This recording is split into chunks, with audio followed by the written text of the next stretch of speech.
The city of San Francisco stretched out before me, its vibrant, lively streets reflecting the mix of emotions that bubbled within me. I walked along the sidewalks, feeling the weight of the day approaching, a day that was supposed to be the happiest of my life. But as the imposing buildings passed by, I couldn't shake the feeling that something was wrong. My wedding to Emily, the woman I believed to be the love of my life, felt like a dream, yet shadows insisted on following me. "Jacob, are you okay?" My best friend Lucas's voice interrupted my thoughts. He approached, his eyes shining with concern. I'm fine, I replied, trying to force a smile. Just thinking. Thinking about what? Your I do, or what comes after? Lucas laughed, but I knew he was serious. Actually, I've been thinking about Sarah, I confessed, unwittingly. Her name slipped out like a whisper, and immediately my memory stirred, bringing forth moments from a past I was trying to bury. Sarah was my first love, a flame that burned intensely but extinguished when life pulled us apart. Jacob, that's not good. You're getting married today. Lucas grimaced, as if trying to absorb the gravity of what I had just said. Focus on Emily. She's the one you chose. I know, I murmured, but the truth was that the image of Sarah, with her radiant smile and contagious laughter, haunted me. It's just that the idea of saying I do terrifies me. Am I really doing the right thing? Lucas fell silent for a moment, as if weighing my words. You need to sort this out before you walk down the aisle. It's not fair to Emily or to yourself. You're right. I took a deep breath, trying to convince myself that at least for today, I should focus on Emily. After all, she deserved that. As I arrived at the church, the atmosphere changed. The aroma of fresh flowers floated in the air, and the soft sound of classical music filled the space. The decor was impeccable, white flowers adorning every corner, and the altar gleaming under the gentle sunlight pouring through the windows. But as I walked down the aisle, the weight of doubt grew heavier. What I was about to do was monumental, and I couldn't ignore the feelings still lurking within me. And then, when I finally spotted Emily, dressed in her wedding gown, my heart raced. She looked beautiful, more radiant than ever. Jacob. She smiled, and in that instant, everything seemed perfect. But as soon as our eyes met, a chill ran down my spine. You look so beautiful, I managed to say, feeling a mix of joy and apprehension. Thank you. I'm so excited, love. The happiness in her eyes was contagious, but the memory of Sarah still lingered like a shadow. It was then that, in an unexpected moment, the church door swung open and Sarah appeared, holding a bouquet of flowers. The world around me froze. My heart leapt in my chest, and I felt paralyzed. What was she doing here? Sorry, I brought these for you, Sarah said, her voice trembling slightly. The atmosphere in the church changed instantly. A palpable tension settled in. Sarah, I murmured, unsure of what else to say. Emily looked at me, then at Sarah, and I felt the weight of two lives colliding. I didn't know you were coming, Emily said, her tone laced with confusion and a hint of mistrust. I just couldn't stay away, Sarah replied, avoiding my gaze. The tension among the three of us grew, and I felt like I was trapped in a nightmare, caught between two worlds that didn't fit together. As the ceremony began, my hands trembled. When it came time to make my vows, each word I had prepared felt heavy as lead. Looking at Sarah, a wave of nostalgia hit me, making me question everything I believed. Was I really ready for this commitment? The words faded in my mind, and I found myself lost in thought as the future I had planned began to dissolve. The reception was in full swing. Laughter and music enveloped the space as guests celebrated my marriage to Emily. Yet, I felt like a ghost, wandering among the decorated tables and cheerful smiles, my mind far from that place. Each laugh seemed to echo a reminder of Sarah's presence, and the memory of her gaze during the ceremony still burned in my mind. Jacob, come here, we need to take a picture. An animated voice pulled me back to reality. It was one of my childhood friends, Dan. He was surrounded by other guests, all ready to capture the moment. I tried to force a smile, but the tension in my chest wouldn't let me be at ease. Sure, just a second, I replied, trying to mask my unease. I positioned myself next to Dan, and as the camera clicked, my gaze drifted. That's when I saw her. Sarah was there, on the edge of the party, with a shy smile on her lips, holding a small bouquet of flowers, as if waiting for a moment. My heart raced, and I took a step toward her without thinking twice. "Sarah," I called, feeling my body vibrate with a mix of emotions. She turned, and the sparkle in her eyes almost made me forget everything around me. "Hi, Jacob. Congratulations on your wedding," she said, and her voice was soft, but there was a weight in her words. Her gaze wandered across the hall, and I realized she felt as out of place as I did. "Thank you, but you're here too. How have you been?" The question came out with more intensity than I intended. Sarah hesitated, and the silence between us felt louder than the music. I'm fine, actually. But, things have been complicated for me. I'm in a relationship that isn't exactly healthy, she confessed, looking at the floor. Those words echoed within me. I remembered how I always worried about her insecurities, and how she let herself be swept away by people who didn't value her. "You deserve better, Sarah. Someone who truly makes you happy," I said, feeling a wave of protectiveness and care. "I know, Jacob, but it's hard. And now you're married." Her expression twisted slightly, and I could feel the unresolved pain in her eyes. I'm not sure I'm as happy as I should be," I confessed, my voice barely above a whisper. "I still think about you. What we had was special." She stared at me, and for a moment, the world around us faded away. "Jacob, you can't say that now." "Not at your wedding," she replied, and the frustration in her voice was palpable. "That's not fair to Emily." I know. I'm sorry. It's hard not to think about everything we lived through. I've thought about us too, Jacob, but we can't go back." "You have a life now," Sarah said, and the sadness in her tone hit me like an arrow. "I don't want to be the reason for your sadness, especially now." Hearing those words, I realized she was right. But still, the connection between us was strong, almost like an invisible thread that bound us together, even amid all the uncertainties. "Sarah, you need to know that I will always care about you," I declared, the sincerity in my voice making her look directly into my eyes. "Jacob, please. Let's step back a bit," she suggested, but the way she pronounced my name made my heart race. It was a reminder of everything we meant to each other. At that moment, Emily appeared. Her smile bloomed, but upon noticing the tension between us, her expression changed. "Hey, love. What's going on here?" she asked, a hint of concern in her voice. "We were just talking, Emily," I replied quickly, trying to hide the raw emotions. But I knew my gaze betrayed what I felt. The discomfort was palpable, and I found myself in a dilemma, trapped between two realities that couldn't coexist. "Are you okay?" Emily insisted, her eyebrows knitting together. "You look like something's wrong." "I'm fine, just tired," I lied, but her expression said I hadn't convinced her. The silence between us stretched, and I realized the unspoken words were piling up like storm-laden clouds. Sarah looked at me, and in that moment, everything seemed on the verge of exploding with unexpressed feelings. Walking through the streets of San Francisco, the cool night breeze seemed to embrace my body, but my mind was in turmoil. The party still echoed in my head, with laughter and music blending into a backdrop I couldn't ignore. I looked at the illuminated buildings, trying to find meaning in all of this.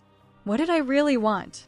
The image of Emily in her wedding dress dancing with friends haunted me, and the memory of Sarah's gaze while we spoke was an echo that wouldn't let me be at peace.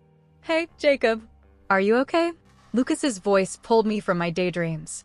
I hadn't seen him in years, and his presence was a relief amid the emotional chaos consuming me.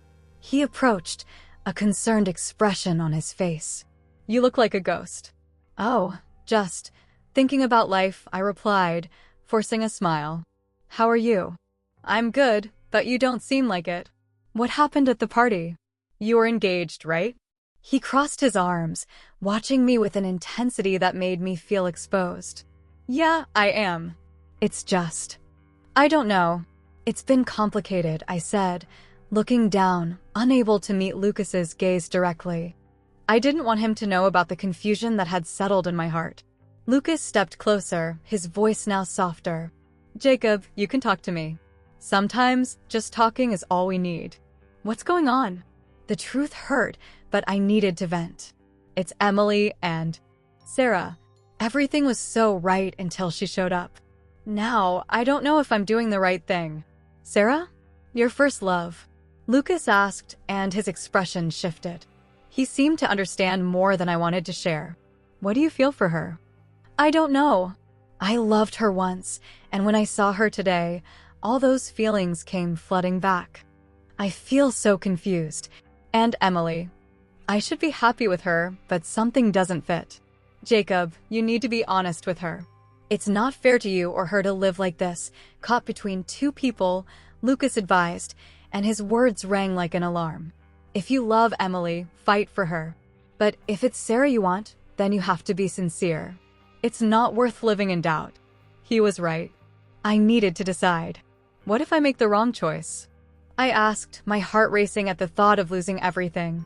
Sometimes, the wrong choices teach us the most important lessons. "Don't be afraid to be true to yourself," Lucas said, placing his hand on my shoulder. His support was comforting, but the guilt still weighed heavily on me.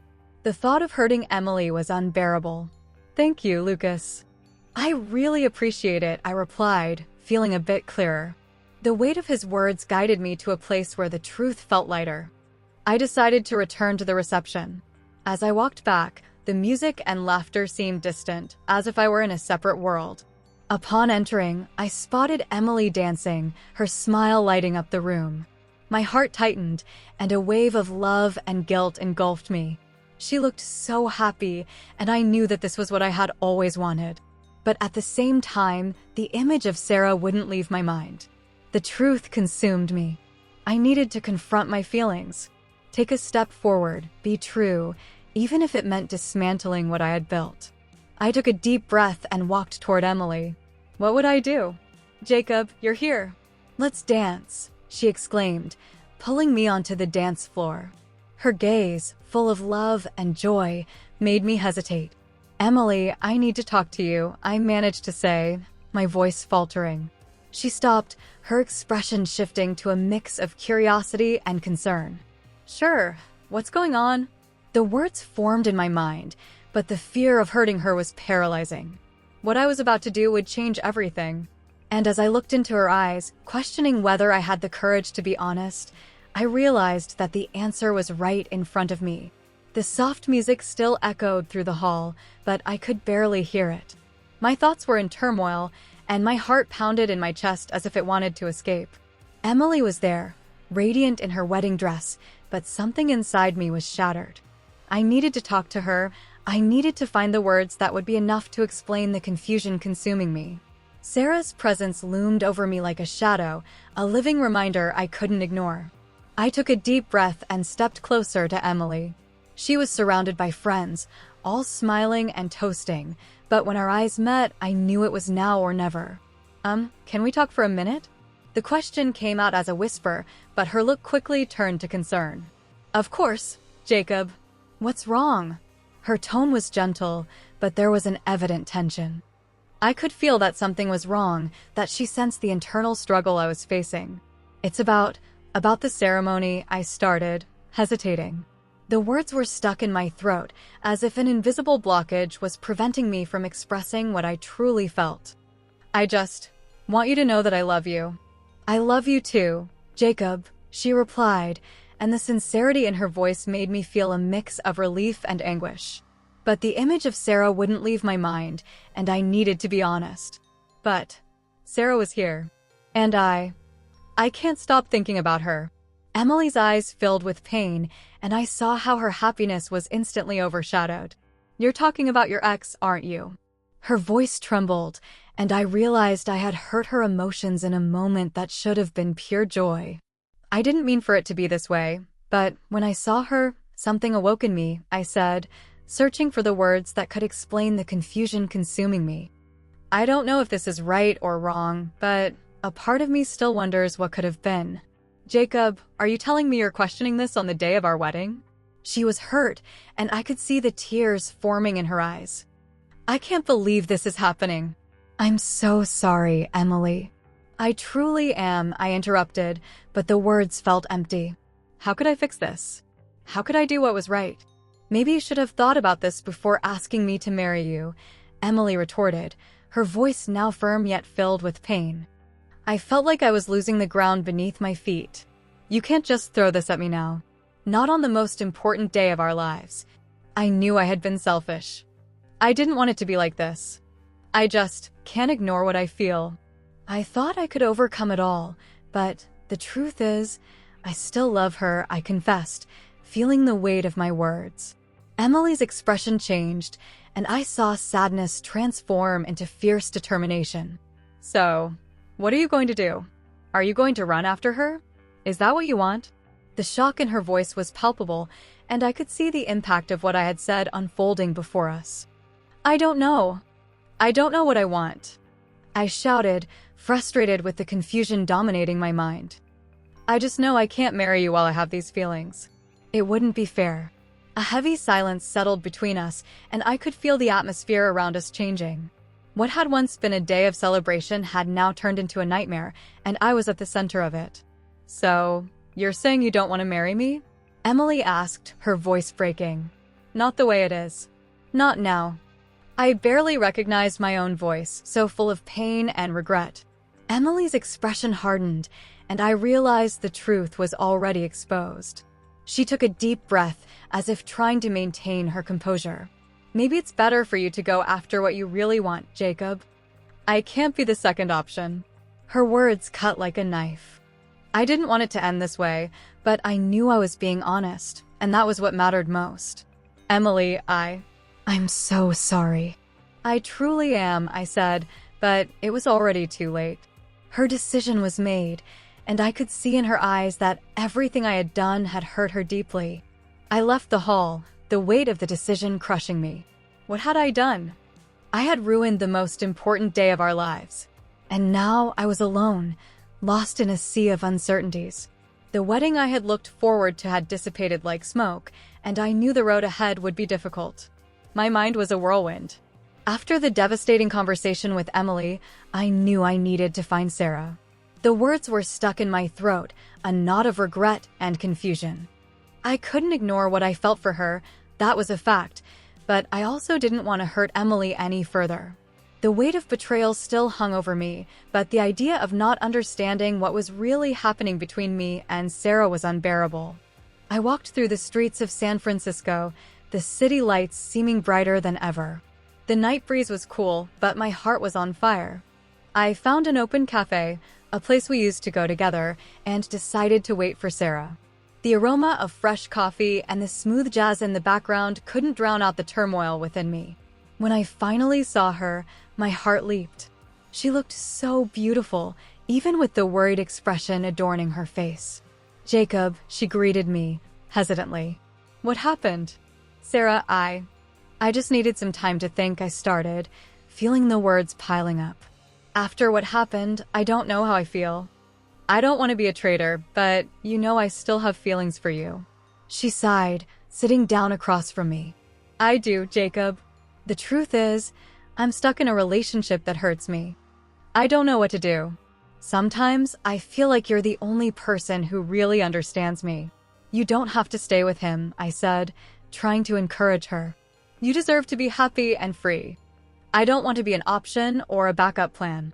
We need to be honest with each other. I want to, but it's complicated, she replied, looking down. I don't want you to feel like you need to save me. That's not fair to Emily. I know, I replied, my voice faltering. But I can't keep going like this. We need some time, some space, to understand what we really want. I can't let this between us crumble without trying to be clear first. She nodded, tears shining in her eyes. I need some time to think. I don't want to hurt anyone, especially you and Emily. But at the same time, I can't ignore how I feel. The cafe emptied around us as we both sank into our thoughts. The conversation dragged on, filled with tense silences and meaningful glances. It was as if the world had stopped so we could finally acknowledge the truth that had always been in front of us.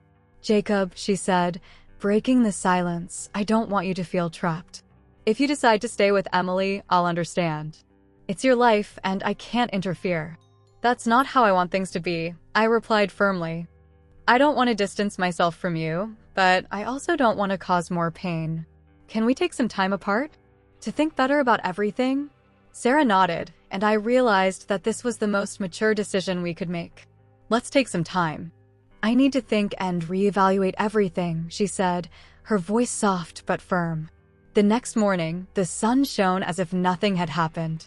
The city seemed more alive and full of possibilities, but inside me, the confusion only grew.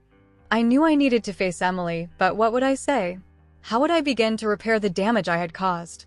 When I arrived at Emily's house, my heart was heavy. I was met with a look that mixed sadness and determination. Jacob, she began, her voice firm, we need to talk. I know, Emily. I want to apologize. I hurt you, I said, trying to find the right words. But I can't ignore how I feel about Sarah. So you've already made your decision? Her gaze was piercing, but there was an expression of pain I had never seen before. You can't just come back and expect everything to be okay. I am not an option, Jacob. That's not what I want. I need to understand what's happening. I can't marry knowing that part of me still loves someone else, I confessed, feeling the weight of the truth in every word. She crossed her arms, her gaze fixed on me. And what do you want from me now? Do you want me to just wait here while you decide if you want to be with Sarah or not? I want to be honest with you, Emily. But I can't force you to stay with me if you don't want to, I said, sadness consuming me. She took a deep breath, clearly fighting against her emotions. Jacob, I can't do this. I can't live in a relationship where doubt is constant. It's too painful. In that moment, I realized I was losing not just a fiancé, but someone I loved deeply.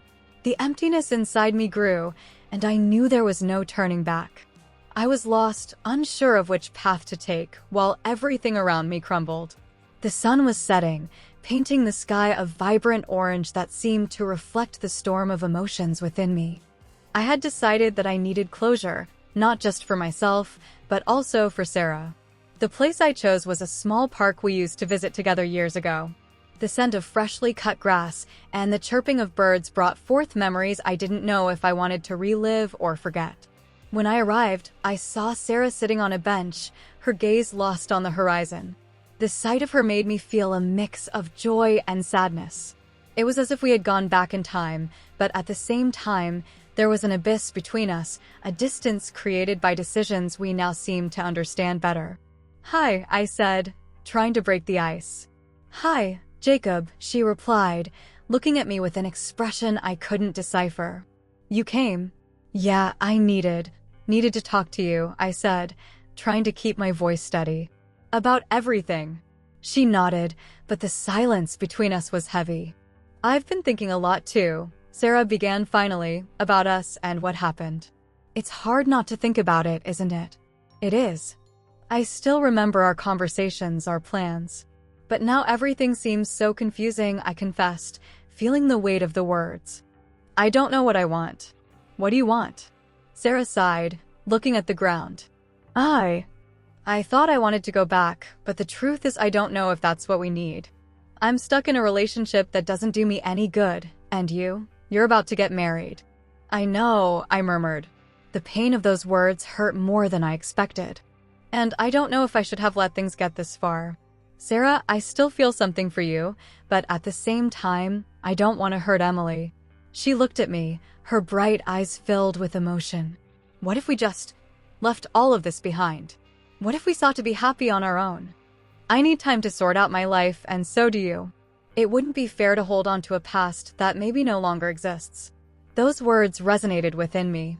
You're right, I said, trying to swallow the sadness that consumed me.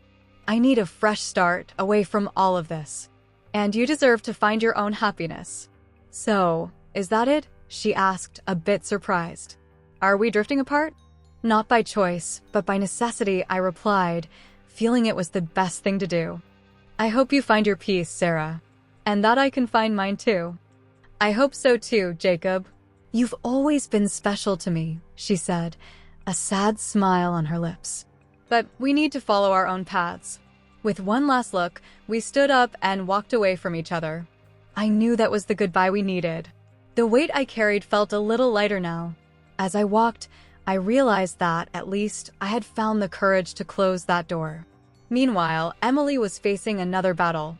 Her father, an influential businessman, had become an obstacle in her life, manipulating situations and people for his own benefit. Upon discovering he was behind all the pressure she felt regarding Jacob and Sarah, she decided to confront him. "Dad, I can't live like this anymore," she shouted, her voice trembling with anger and determination. "You can't control my life and my choices to save your image." "Emily, you don't understand. This is for your own good," he replied, trying to maintain his composure. "No, you want to keep me trapped in a life that isn't mine. I'm not a piece in your chess game." She was resolute, and for the first time, I saw the strength that had always existed within her. After that conversation, Emily felt stronger. She didn't need her father's approval to be happy. And with that, she decided to follow her own path, free from the grips that held her back.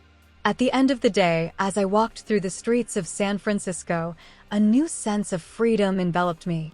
I didn't know where my new beginning would take me, but I was ready to explore the possibilities. And who knows, maybe one day Emily and I could meet again, not as lovers, but as friends, ready to build our own stories.